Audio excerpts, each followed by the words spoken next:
Olá, eu sou o professor Renato Correia Filho e nesse momento vamos falar sobre a esponja. A esponja faz parte do Bio3, nós temos aqui o reino Animalia e no primeiro grupo poríferas.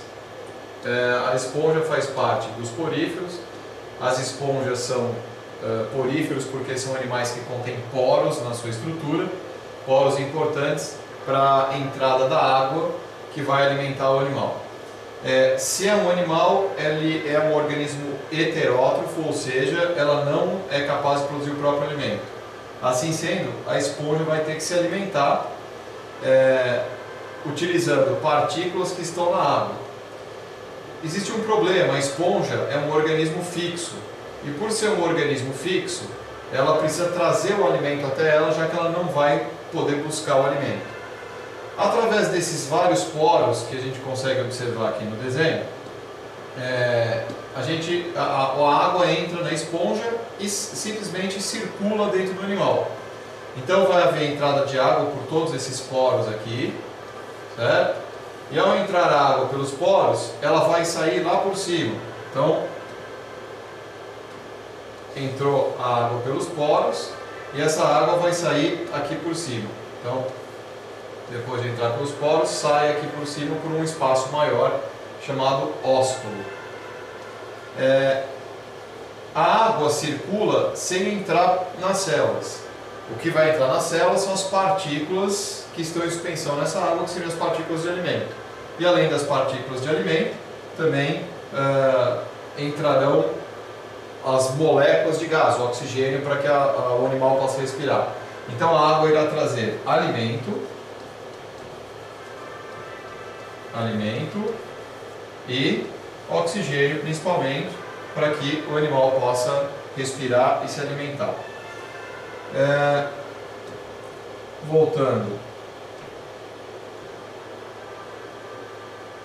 na posição inicial, nós temos aqui o corte da esponja. Então, como é que é uma esponja por dentro?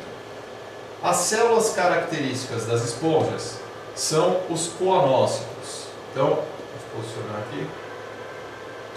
As células características são essas células amarelas, chamadas coanócitos. Os coanócitos,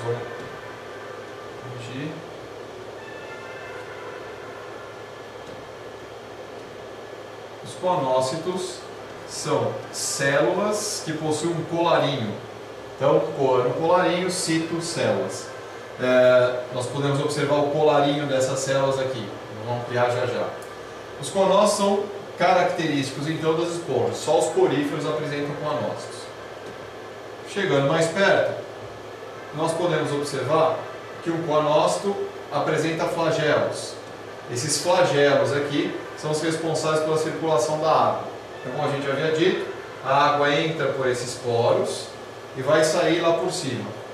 Junto da água vem partículas de alimentos. Então aqui existem partículas de alimento e as moléculas de gás. Essas partículas de alimento, elas serão capturadas pelos coanócitos. Então, o movimento desses flagelos, algumas dessas partículas acabam grudando nos flagelos e vão ser capturadas por ele. Como é que isso acontece? Então, vamos ampliar o coanócito para a gente perceber como esse processo ocorre.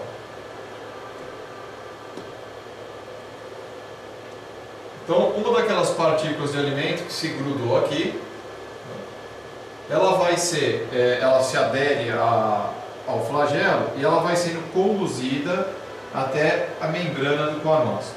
Uma vez que ela chega ali, a própria membrana se encarrega de correr um processo de internalização que vai englobar a partícula que foi capturada. Uma vez englobada essa partícula, o que vai acontecer? Nós teremos a digestão realizada pelos lisossomos e essa partícula que foi digerida vai formar pequenos fragmentos de alimento. Esses pequenos fragmentos vão ser absorvidos e vão ser utilizados pela própria célula, e parte desse alimento vai ser distribuído para outras células que tem na parede do animal. Essas células azuis, elas são os amebócitos. Os amebócitos são células responsáveis por originar outras células da esponja. Então eles são células que podem originar coanócitos, podem originar as espículas, são essas estruturas vermelhas, podem originar células de revestimento da esponja e outros amebócitos como ele. Uma esponja, então, no momento em que ela é fragmentada, ela, através dos coanócitos que se multiplicam, eles podem se multiplicar e originar outros tipos de células, como coanócitos, células de proteção e espículas, formando novas esponjas. A estrutura de uma esponja, ela é...